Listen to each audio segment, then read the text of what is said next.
High বন্ধুরা, আমাদের গল্প শুনতে সবাইরই খুব ভালো লাগে। আর যদি সেটা হয় ভূতের গল্প, তাহলে তো আর কোনো কথাই নেই। ভূতের গল্প আমাদের সবাইরই কম বেশি শুনতেও ভালো লাগে, করতেও ভালো লাগে। আর ভূতের ভয় পেতেও ভালো লাগে। তাই আজ আমি তোমাদেরকে একটা ভূতের গল্প শোনাতে চলে এলাম। জানি না গল্পটা কেমন হয়েছে, তোমরা শোনো গল্পটা। কেমন হয়েছে সেটা আমাকে কমেন্টে জানিও। ভালো হলে জানিও, আর খারাপ হলে তো অবশ্যই জানিও। কারণ তোমরা যদি আমাকে জানাও কোন জায়গাটা খারাপ হয়েছে, তবে আমার সেটা শুধরাতে সুবিধা হবে। আর হ্যাঁ, গল্পটা একটা লাইক করো আর শেয়ার করে দিও। তাহলে চলো আজকের গল্পটা শুরু করি। আজকের গল্পের নাম থাবা। তো চলো গল্পটা শুরু করি। গৌরীপুর মোড়ে বাস থেকে নেমে ভীষণ অবাক আর হতভম্ব হয়ে পড়লাম। দেখি সকল দোকানপাট বন্ধ হয়ে গেছে, তার উপর কোথাও কোনো জনমানবের চিহ্ন মাত্র নেই। হাতের ঘড়ির দিকে তাকাতেই আমি চমকে উঠলাম। রাত প্রায় 11:30 বাজে। ট্রেন মিস, তার উপর ঠেলাঠেলি গুতোগুতি এড়ানোর জন্য দুটো বাস ছেড়ে দিয়েছি ঠিকই, তবে এতটা যে রাত হয়ে যাবে তা ভাবতেই পারিনি। হয়তো অতটা অবাক হতে হতো না যদি দীর্ঘ এই পথটা বাসের মধ্যে আরামে ঘুমিয়ে ঘুমিয়ে না কাটাতাম। তা যাই হোক, গৌরীপুর মোড় থেকে মিনিট 30 সাইকেল জার্নি করলেই 3-4টে ছোট গ্রাম ও একটা বিরাট নির্জন ফাঁকা মাঠ পেরিয়ে আমার গাঁয়ের দেখা মেলে। গৌরীপুর মোড় থেকে ডানহাতি রাস্তাটায় হনহনিয়ে ঢুকে পড়লাম আমি। ইট বিছানো এই পথটাই সীতাগঞ্জের সামনে দুটো শাখায় ভাগ হয়ে গেছে, আর তারই একটা ছুটে গেছে আমার গায়ের দিকে। ডানহাতি রাস্তাটা ধরে কিছুটা হাঁটার পর বাম পাশে এক ছোট্ট বাড়ির বন্ধ দরজার সামনে দাঁড়িয়ে পড়লাম। লোহার টিন বাঁধা সে দরজা। দরজার উপরের দেওয়ালে বাংলায় মোটা মোটা অক্ষরে লেখা, সাইকেল জমা রাখা হয়। এটা বুড়ো পরেশ সেনের বাড়ি।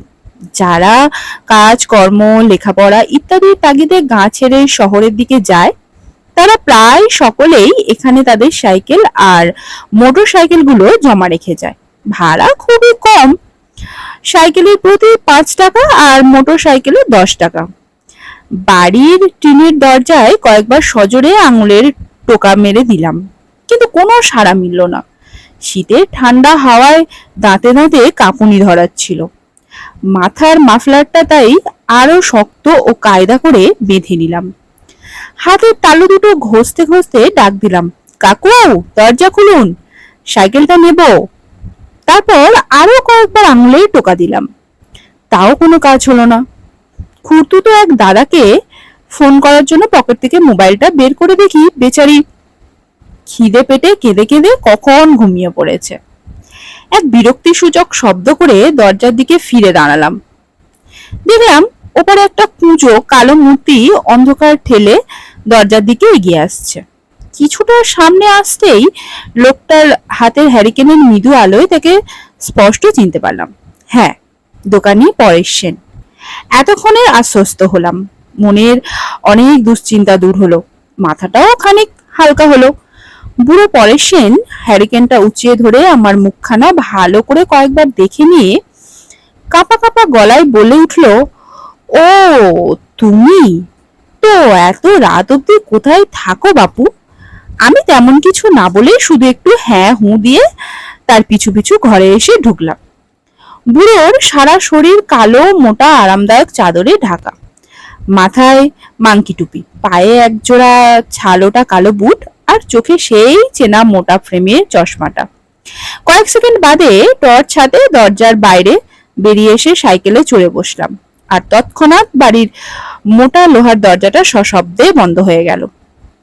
ঠান্ডায় কাঁপতে কাঁপতে আমি সাইকেল চালাতে থাকলাম। ইতিমধ্যেই হাতের দস্তানা জোড়া গলিয়ে নিয়েছি। হঠাৎ খেয়াল করলাম কাঁপা কাঁপা ঠোঁট দুটো আমার অজান্তেই কখন গুনগুনিয়ে সুর ভাঁজতে শুরু করে দিয়েছে। শিশুকালে পড়ার সেই লাইনটাও মনে মনে আওড়ে উঠলাম, উ আহা কেন করো, শীত লাগে তো গানটি ধরো। এভাবেই গুনগুন করতে করতে চললো আমার অভিযান। তা আরো প্রায় 15-20 মিনিট সেভাবেই যাওয়ার পর হঠাৎ যেন আবহাওয়ার হালকা পরিবর্তন অনুভব করলাম। ঠান্ডাটা বোধহয় এবার একটু বেশি হুল ফোটাচ্ছে। দেখলাম অন্ধকারে ডুবে থাকা বাড়িঘর আর গাছপালাগুলো কেমন যেন রহস্যময় দৃষ্টিতে তাকিয়ে আছে আমার দিকে। তারা যেন আমাকে ঘিরে চুপিসারে কি সব ফোন দিয়ে হেঁটে চলেছে। শীত দ্বারা বেয়ে ঠান্ডা কিছু একটা যেন নিচের দিকে অনবরত নেমে যেতে থাকলো। সাইকেলের প্যাডেলে আমি জোরে চাপ দিলাম, কিন্তু সাইকেলটা আগের মতো আর টানতে পারলাম না। পা দুটো যেন ঠান্ডায় জমে গেছে। মনে হলো সাইকেলের পেছনে কেউ যেন হিমালয় পর্বতটাকে বেঁধে দিয়ে গেছে, আর আমি কেতরে কেতরে সেটাকে টেনে নিয়ে চলেছি। ভয়ে শরীরের ভারসাম্য হারিয়ে ফেললাম। আরো একবার সাইকেলের গতি বাড়ানোর ব্যর্থ চেষ্টা করলাম, আর ঠিক তখনই আমার ঠান্ডা দেহের বাম কাঁধে এক হিম শীতল হাতের থাবা এঁটে বসলো। সাথে সাথে আমি বিভৎস এক চিৎকার করে সাইকেল থেকে গড়িয়ে পড়লাম। কাঁধের সেই জায়গাটা এখনো ঠান্ডা হয়ে রয়েছে, তবে থাবাটা যেন সরে গেছে মনে হলো। কয়েক সেকেন্ড বাদে আমি আস্তে আস্তে উঠে দাঁড়ালাম। ঘোর মাতালের মতো পা দুটো কেঁপে চলেছে, আর গলাটা যেন শুকিয়ে কাঠ হয়ে গেল। 2-3 বার ঢোক গিলে টিমটিমে টর্চের আলোয় চারপাশটাকে দেখলাম। তারপর ভয়ার্থ কাঁদো কাঁদো গলায় চেঁচিয়ে উঠলাম, কে তুমি? কি চাও? গলার আওয়াজ তো দূরের কথা, ছোটখাটো কোনো শব্দও কানে এসে পৌঁছালো না। আমি সাইকেলটাকে দু হাতে চেপে ধরে আবারও একবার চিৎকার করলাম, কে তুমি? কি চাও আমার কাছে? কয়েক সেকেন্ড কোনো সাড়া নেই। তারপর হঠাৎই এক সময় আমাবস্যার ঘন কালো অন্ধকার ফুঁড়ে ঠিক আমার কানের সামনে অশরীরীটি মৃদু ফাঁপা আর ভয়ানক ভয় ভাঙা ভাঙা স্বরে বলে উঠল, আমি কে? কি হবে তা জেনে? সাইকেলটা চালাও, দ্রুত চালাও, তোমার কোনো ক্ষতি করব না, অন্যথায় তুমি শেষ। শব্দের সাথে বেরোনোর তার মুখের ঠান্ডা বাতাস আমার এক কান দিয়ে ঢুকে অন্য কান ফুঁড়ে বেরিয়ে গেল, আর বিভৎস এক দুর্গন্ধে সারা গা গুলিয়ে উঠল। আমি মুখ বুঝিয়ে প্রথমে সাইকেলে চড়ে বসলাম, তারপর প্যাডেল করতে আরম্ভ করলাম। এবারেও সেই একই কাণ্ড। সাইকেল টানতে গিয়েও টানতে পারলাম না, কোনো রকম গড়িয়ে চলল যা। হঠাৎই আমার বাম কাঁধের ঠিক সেই জায়গাটায় আর পেটের ডান দিকে আবারও তীব্র ঠান্ডার থাবার উপস্থিতি অনুভব করলাম। অশরীরীটা আমাকে 2 হাতে চেপে ধরেছে। দেহের ওই 2 স্থানের মাংসপেশি যেন জমে বরফ হয়ে গেল। এবার দেখলাম সাইকেলটা সজোরে ছুটছে। বুঝতে পারলাম না কোন দিকে ছুটে চলেছি আমরা। সাইকেলটা থামানোর জন্য সজোরে ব্রেক কষলাম, তবুও থামাতে পারলাম না। গাছপালা ঘর বাড়ি ফুঁড়ে সাইকেল এগিয়ে যেতে থাকলো। একসময় সাইকেলটা 3 মাথার রাস্তার মোড়ে এসে পড়লো। চিনতে পারলাম আমি সেই রাস্তায়। এটাই তো সীতাগঞ্জ মোড়। মোড়ের বাম হাতি রাস্তাটায় নামলেই আর 10-15 মিনিট পথ প্রথম পড়বে সেই ফাঁকা মাঠ, তারপরেই আমার গ্রাম। মনে পড়লো মাঠের মাঝখানে ভৌতিক শ্মশানটার কথা। কত না আজব, কত না ভয়ঙ্কর সব কাণ্ড ছোটবেলা থেকে শুনে এসেছি তাকে ঘিরে। গায়ের লোকেদের বলতে শুনেছি ওই শ্মশানের গভীর আমাবস্যার রাতে নাকি সারা রাত জুড়ে চলে ভূতেদের তাণ্ডব। তারা পথিককে ভুল পথে চালিত করে মজা দেখে, আর তাদের থলির ভেতরে থাকা খাবার দাবার ফলমূল সবই আত্মসাৎ করে ফেলে। ঘন্টাখানেক আগে অবধি আমি এই সকল রটনাগুলোকে এতটুকুও পাত্তা দিইনি, কিন্তু আজ এই গভীর অমাবস্যার রাতে দাঁড়িয়ে এক বীভৎস নতুন অভিজ্ঞতার শিকার হলাম। ঘটনা রটনা আর বিশ্বাস অবিশ্বাসের মাঝের সুদৃঢ় প্রাচীরটা যেন নিমেষেই এক উন্মত্ত সাগরের ঢেউয়ে বরফের মতো গলে গেল। অবশেষে এসে পৌঁছালাম শ্মশানের রাস্তাটায়। বহুদিনের চেনা পথটা আজ যেন অচেনা ঠেকছে। কিছুক্ষণ আগে অবধি চারিদিকটা ছিল ঘন অন্ধকারে ঢাকা, কিন্তু এ পথে পৌঁছে দেখি কোথা থেকে মৃদুমন্দ সব আলো পড়েছে বড় বড় বট, অসত্য, শেওড়া গাছের চূড়াগুলোতে। কি বিভৎস গা ছমছমে সে আবহাওয়া! কোনো একদল অশরীরী অতিথির অপেক্ষায় শ্মশানটা যেন সেজে গুজে বসে রয়েছে। সাইকেলের কেরিয়ার জুড়ে বিরাজমান অশরীরীটা তখন আর অতটা ভীতির সঞ্চার করছিল না। তার ঠান্ডা হাতের থাবাটাকেও আমার দেহ মানিয়ে উঠেছিল। মনে মনে ভাবলাম, একবার এই মাঠ পেরোতে পারলে বাঁচি। পেছনের অশরীরীটা কোথায় চলেছে? আমার সাথে সাথেই বাড়ি অবধি যাবে নাকি? কে জানে।